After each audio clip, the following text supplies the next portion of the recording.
Wow, what a great journey.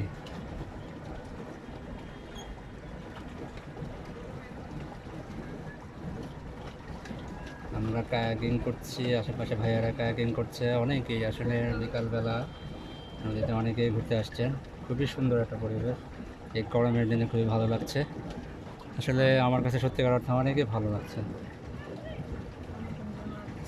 হ্যাঁ, সবাই আসলে এখানে চিল করতে আসছে, ফ্যামিলি নিয়ে, ফ্রেন্ডস নিয়ে, অনেকে বউ নিয়ে আসছে, হ্যাঁ অনেকে গার্লফ্রেন্ড নিয়েও আসছে, কেউ বয়ফ্রেন্ড নিয়ে আসছে। Wow, what a great environment moment. Nice.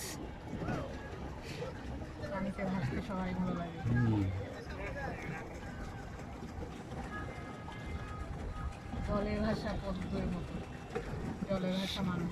সেই দৃশ্য আমার লাগে যাবে।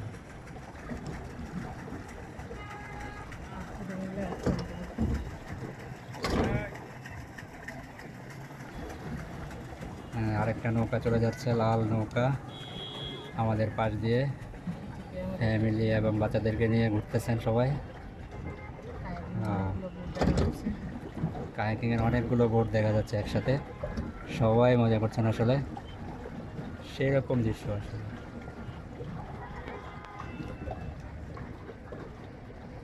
আমি বলবো যে এক কথা অসাধারণ।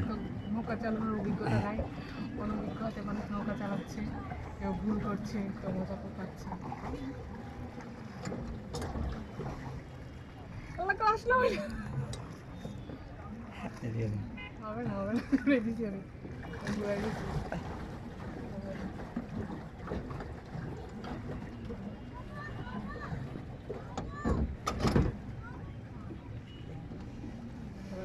ফিরে আসতেছে।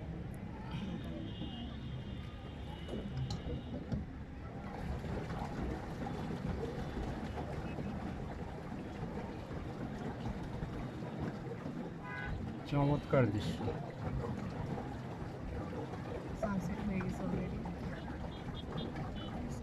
খুব সুন্দর একটা সানসেট ছিল আসলে, সানসেটটা সূর্যাস্তটা অলরেডি হয়ে গেছে। তারপরে একটু লাল আভা দেখা যাচ্ছে, দূরে বিল্ডিংগুলো দেখা যাচ্ছে, বিল্ডিংগুলো সারি সারি সাক্ষী হয়ে দাঁড়িয়ে আছে।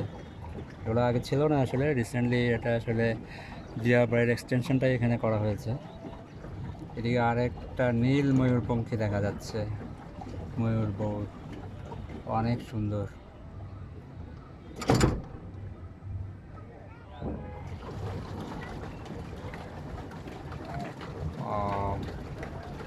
নাইস, চরম সুন্দর একটা সবুজ ভিউ পাওয়া যাচ্ছে, খুবই সুন্দর, চমৎকার। অনেকে আসলে অনেকক্ষণ ধরে ঘুরে এখন আবার তীরে চলে যাচ্ছেন। ব্যস্ত নগরীতে একটু মুক্ত বাতাসের জন্য সবারই আসলে আপ্রাণ চেষ্টা, সবাই প্রাণপণে চেষ্টা করছেন কীভাবে একটু নির্মল বাতাস, ঠান্ডা বাতাস, বিশুদ্ধ অক্সিজেন পাওয়া যায়। তবে এই বিষয়গুলো আরও সুন্দর, মেট্রো রেলও চলে আসছে, মেট্রো রেলের সুন্দর ভিউ দূরে দেখা যাচ্ছে, সেই সুন্দর, চমৎকার দৃশ্য। যারা ঢাকা শহরে ইট পাথরের ঘরে বন্দি, পাখির বাসায় বন্দি, আমি সবাইকে বলবো এখানে এসে ঘুরে যাবেন, ঘুরে গেলে আপনার অনেক ভালো লাগবে, অনেক সুন্দর দৃশ্য।